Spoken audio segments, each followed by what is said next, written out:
That was wild. Let's get into it. Let's get it. Let's get it. Let's get it. Let's get it. Yeah. UConn, baby. Home of the champions. Let's go. Welcome into the HoopsCap pod. We're live here on wherever you find me here. I'm trying to get my headphones to work. I apologize.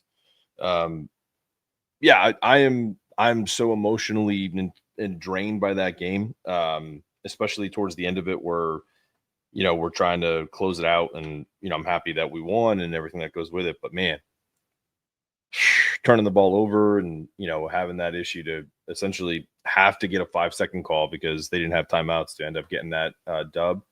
Listen, we're 4-1 against ranked opponents. Really happy. The only loss, obviously, against Arizona. And they essentially were dominating us down low, similar to what happened today. I enjoyed that game, but it also was one of those games that was super stressful. I'll enjoy it more tomorrow. I was super impressed with Malachi Smith to come off the bench and have 9 assists and 1 turnover. Hit some big free throws. I didn't lead with the foul situation, but at some point, I totally understand that people are going to call this crying or whining or whatever. At some point, you got to tell me that if you're going to call ticky-tack fouls on Braylon, on Solo, on others, but then you're not going to call Florida fouls, grabbing Braylon, grabbing Solo with all of the action that we do, because don't give me that we don't drive to the hoop enough, so we don't get those calls. As much as we dive down to the lane with backdoor cuts and zoom screens and all of the different actions that we do off horns, like, give me a freaking break, man. I don't want to hear that shit. The refs were terrible.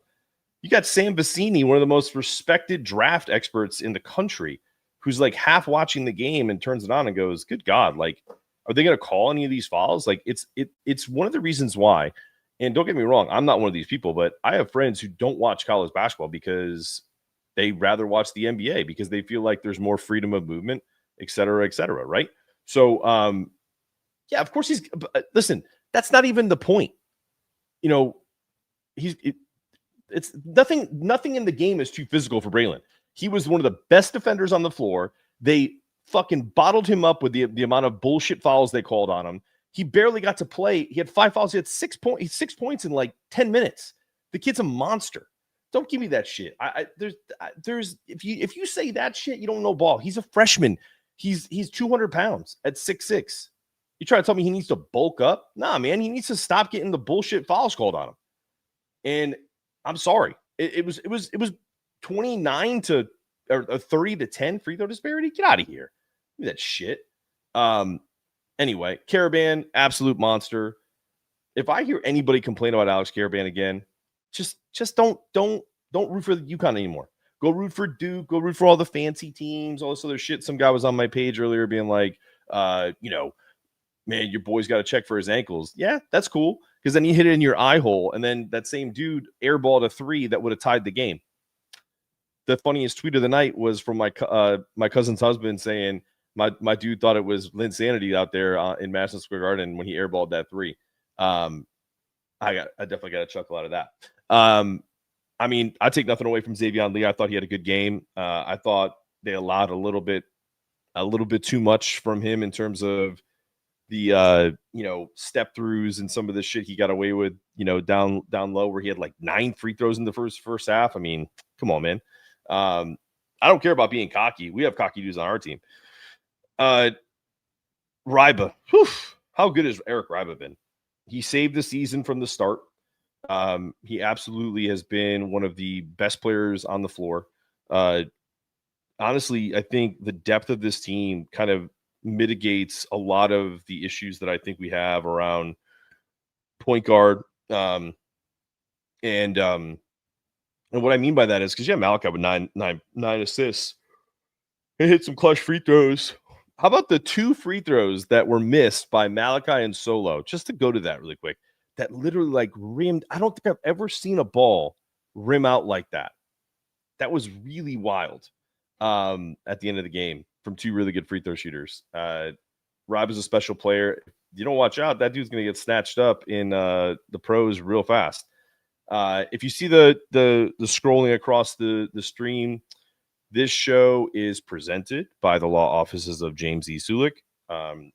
Definitely someone that you need to talk to if you have any legal issues, personal injury, anything. There's a lot of dumb shit that happens to people that's by accident. You get pulled over, you realize, oh shit, my license is expired by like 2 days, and now you have a court case. So go talk to James E. Sulik. I think you see the number will scroll across the screen. It's in South Windsor. He also does something that a lot of lawyers don't do, which is these emergency consultations. So like if you wanted to call him, he's not going to charge you. He's not going to be like, all right, let's start the clock. It's 860-644-4700. It'll kind of tell you what the price will be and, all of that. Good dude, big time UConn fan. So listen, you go to him and you tell him you saw this, you saw it on the show, and maybe he'll cut you a deal. Don't tell him I said that. You never know. Maybe he won't cut you a deal. But either way, he's going to do right by you. James is a good dude and apparently pretty damn good baller back in the day. Look, good win, solid win. I don't think nothing was perfect, but I do think that UConn, I mean, think about it. Terrace is like, I want to even say like maybe playing 80% and, played pretty damn good. Obviously, she looked really confident with the ball, knocked down those 2 free throws that were clutch at the end of the game. The team with him finally looks like a finished product that still has some rough edges. That's probably the best way to, assess it.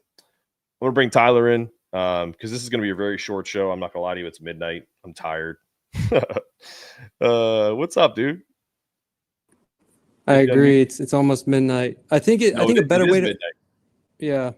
I think a better way to frame it, it's not a finished product, but we have the frame, the pieces are all in place. And they have the structure. I just feel like, the game at the end was way more stressful than it had to be. Yeah. I just feel like Hurley needs to figure out this press. They got to be able to just break it, get an easy bucket, and just like stop it. But generally, like, they're through the gauntlet now, right? This was their last hardest game before they get a slew of, I don't know, like 10 games where they're like the clear better team where they can really work on things. And I think we're really going to start seeing them gel. I think Mullins is a game changer. Like when he gets out there, what do you have, like 6 points in like the first like 4 minutes? He is just like an absolute game changer. And it's just how about the little action? How about the little action they did with him and Terrace, where there was that isolation movement, and it kind of looked like he was going to go up for a little jump shot, and he kind of put that little duck down. Well, that's exactly what they did. You bring your best scorer right into the paint, threatens the paint. The guys have to contest him, and allows Terrace to get positioned to steal his guy to get an easy layup. And he just dumped it off. That was all scripted. That was not that wasn't like off the cuff or anything. Trust me, I know. Scripted by Dan Hurley and his staff. That was like an incredible play. But I think generally, what's that? Go ahead, Tyler. No, I think generally like there's still like each player has things like Malachi when he's out there. It just seems like he doesn't know the playbook or he doesn't know how to set shit up. There's like just moments where things are like haywire with him. Malachi. Yeah, Malachi. Then you have Silas. Like, it seems like he's trying really hard to be that floor general, which is awesome. But, like, I really would like to see more offense out of him, right? Him taking more of those 3-pointers, him attacking the rim. He hasn't been doing that. And then Solo, I mean, he's an elite shooter. But I feel like his basketball IQ is low because they had this one play where he comes dripping off a screen. The shot's not there, so he dribbles into the paint. And Stewart's guy comes off of him, and Stewie went back door, and all he had to do was hit Stewie in the back cut, but instead he dribbles to try to beat Stewie's guy, and he loses the ball. Like he just doesn't he doesn't see things. He's either shooting or he's putting his head down and trying to get to the rim. Like he cannot create at all.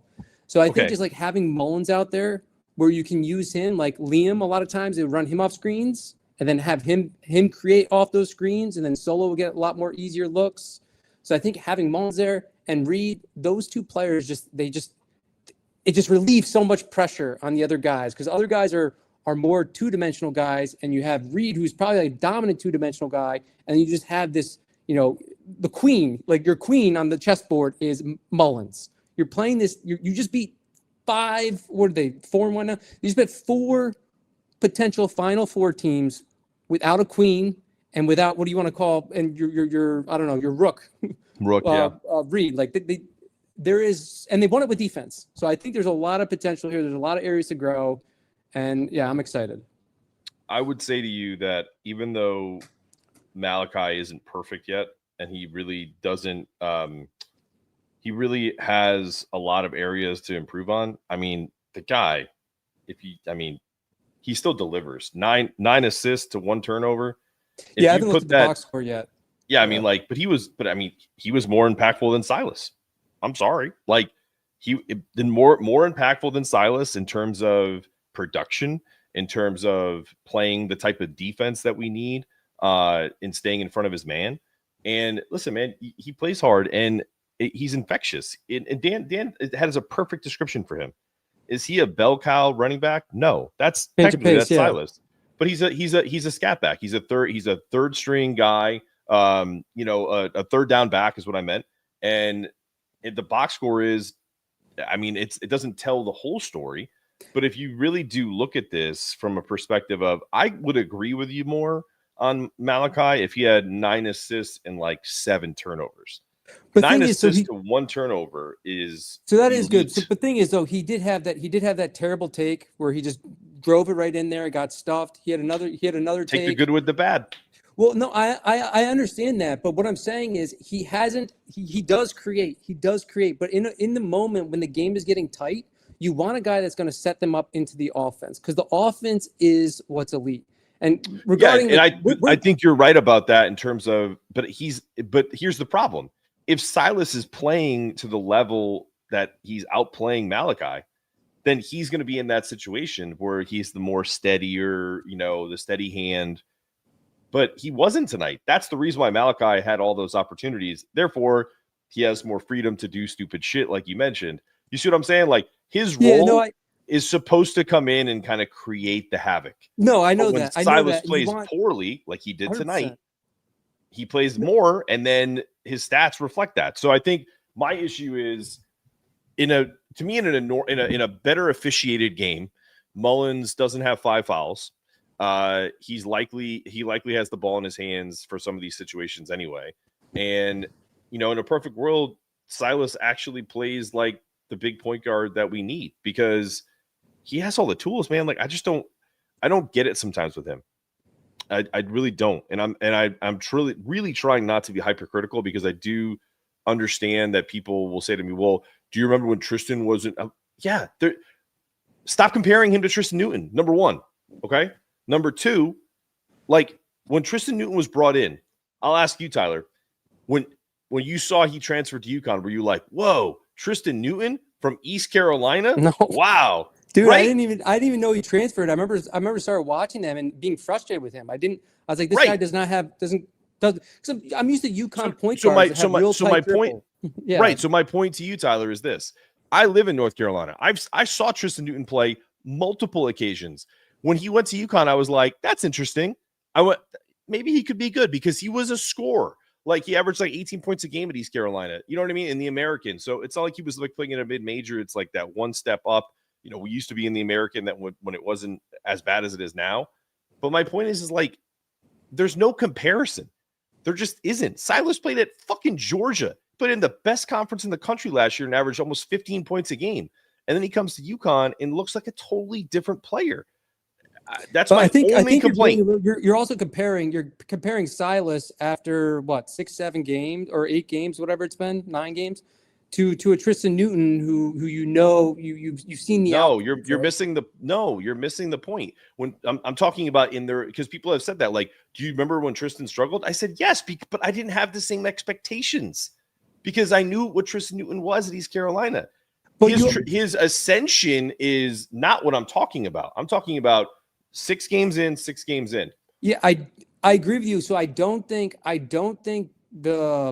think Silas is playing much more of a floor general role than Tristan Newton had to, because Tristan Newton, especially in 24-25, had the benefit of Cam Spencer and Steph Castle, and then DR off the bench. So you just had so many guys, so many high IQ basketball players on that team. This I agree with David in the comments, but I think you're also missing a larger point that I'm trying to make, which is when he looked so good at Georgia, especially in big games against Florida, against others.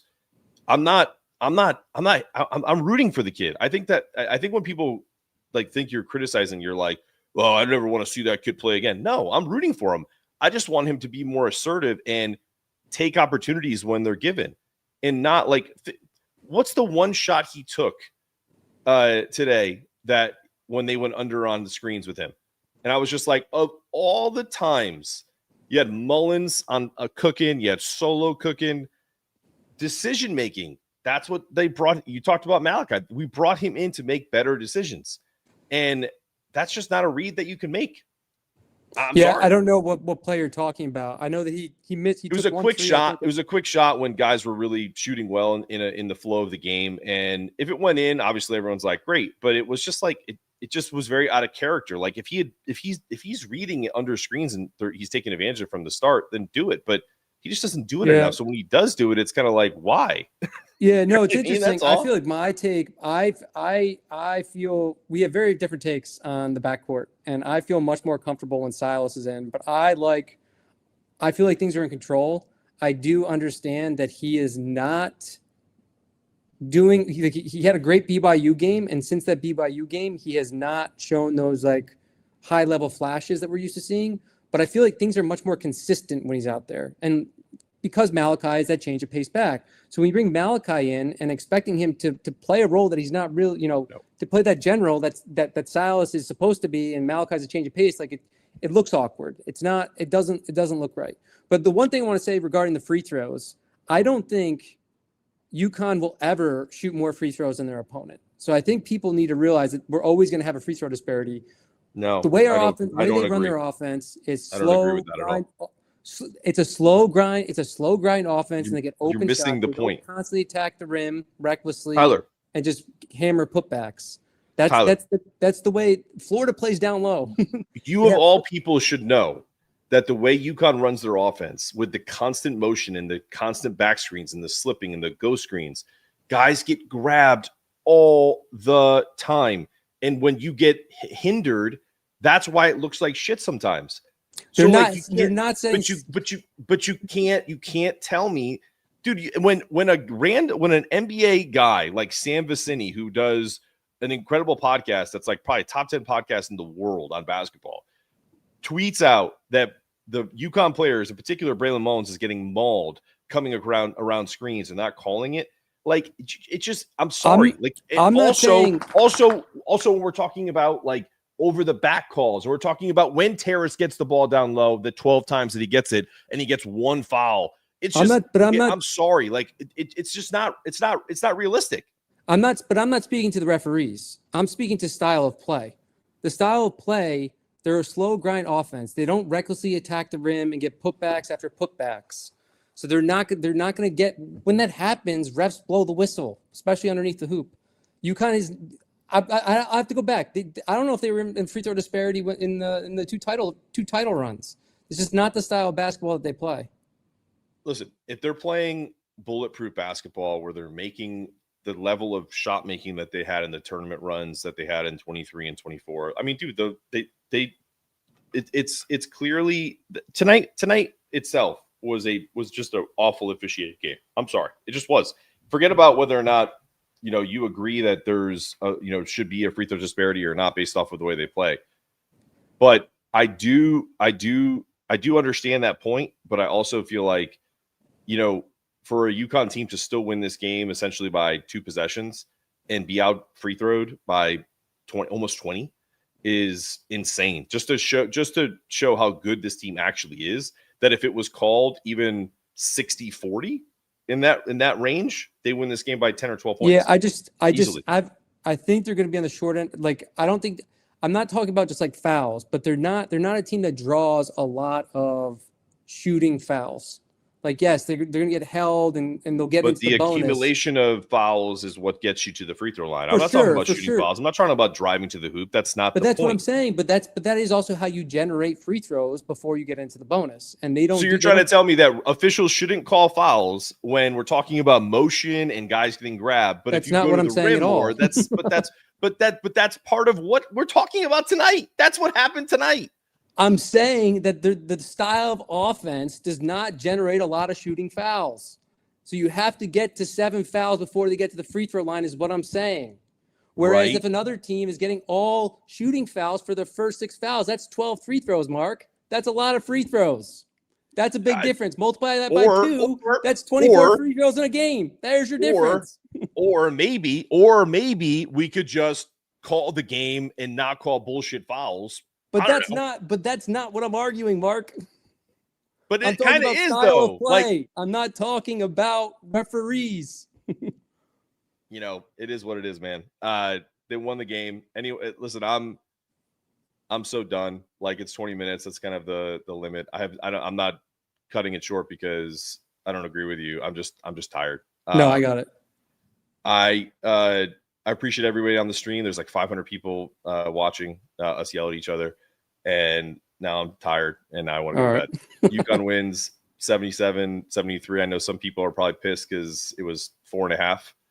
And that last free throw probably snaked a few people out of some dough. What was this? No, I'm not mad. Dude, I'm exhausted.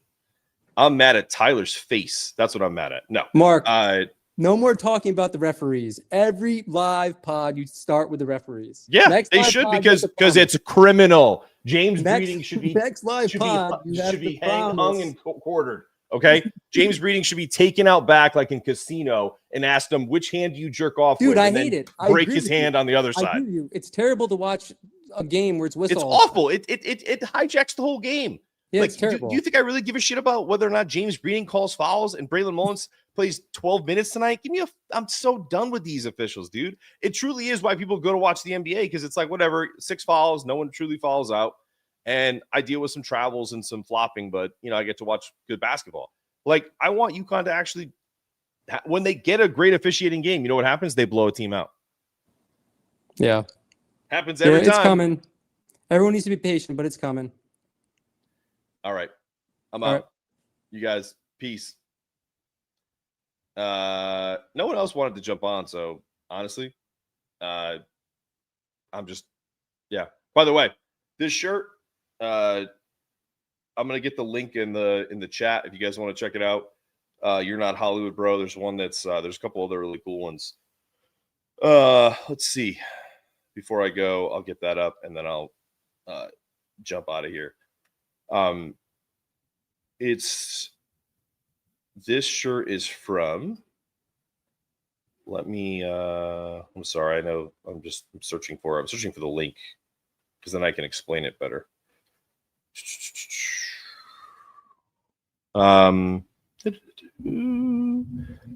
It's carried by UConn, I think, something like that. There it is. Yep. She has like a collection. She's the girlfriend of one of like Little Red's fans here. Let's see. That's the link. No, Ross is not a liability. Get the fuck off my screen. Tyler does make a lot of sense. I listen, I'm not arguing that we should have had 29 free throw shots and they should have 27. I'm arguing that it shouldn't have been a 20 point spread disparity. That's the argument. Anyway. So anyway, this shirt right here, see if I can, the shirt I'm wearing, it's carried by UConn. Let me pull up the link myself so I can talk about it while before I go. It's spelled Kerried by UConn. All the products. She has this one. Hollywood, You're Not Hollywood, Bro, from the Dan Hurley book that's behind me. Then you got Little Red's Army in a couple different colors. You have the Storrs South. This one's really cool. It's a Gamble Pavilion Church shirt, and yeah, wanted to support it. Love it. Yeah, it is what it is. Critical moments several times this season. Yeah, we should cut him. We should never play him. He sucks. My guy. He's a 7th or 8th guy on the bench. And, if we get something out of him, awesome. He's a culture kid. He is working his ass off. He plays good defense. Just give it a rest. All right, I'm out. Go see James Sulik if you have any issues. Great defense tonight. UConn wins 77-73. Over them Gators. Peace.